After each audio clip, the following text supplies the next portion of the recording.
Tuhan Allah, di saat ini firman-Mu akan diberitakan. Maka kami bermohon kepadamu, urapan Roh Kudus bagi setiap kami yang mau menerima firman Tuhan dengan penuh sukacita iman, supaya benar-benar firman Tuhan yang kami baca, yang kami dengar, dan yang kami renungkan, itu akan menjadi berkat dalam kehidupan yang kami jalani, bahkan menjadi kekuatan dan pengharapan dalam kami menghadapi kehidupan kami.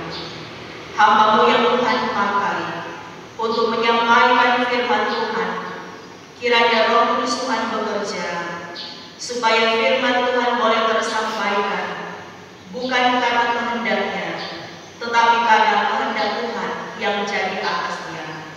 Di dalam nama Yesus Kristus, firman yang hidup, kami berdoa. Amin. Kisah Para Rasul 18 ayat 18 hingga ayat yang ke-28 dengan judul Paulus kembali ke Antioquia.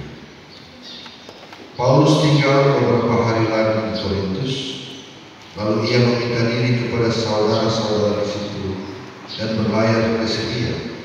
Sesudah ia mencukur rambutnya di Kenkea, karena ia telah mengasah Priskila dan Aquila menyertai dia.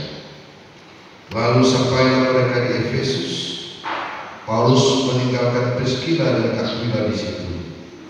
Ia sendiri masuk ke rumah ibadat dan berbicara dengan orang-orang Yahudi. Mereka minta kepadanya untuk tinggal lama di situ, tetapi ia tidak mengabulkannya. Ia minta diri dan berkata, "Aku akan kembali kepada kamu jika Allah menghendakinya." Lalu bertolaklah ia dari Efesus. Ia sampai di Kaisarea, dan setelah naik ke darat dan memberi salam kepada jemaat, ia berangkat ke Antioquia. Setelah beberapa hari lamanya ia tinggal di situ, ia berangkat pulang, lalu menjelajahi seluruh tanah Galatia dan Frigia untuk meneguhkan hati semua murid. Apolos di Efesus.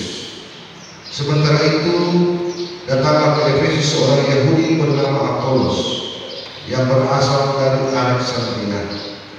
Ia seorang yang fasih berbicara dan sangat mahir dalam soal-soal kitab suci. Ia telah menerima pengajaran dalam jalan Tuhan. Dengan bersemangat ia berbicara dan dengan teliti ia mengajar tentang Yesus. Tetapi ia hanya mengetahui baptisan Yohanes. Ia mulai mengajar dengan berani di rumah ibadat. Tetapi setelah Priskila dan Aquila mendengarnya, mereka membawa dia ke rumah mereka dan dengan teliti menjelaskan kepadanya jalan Allah.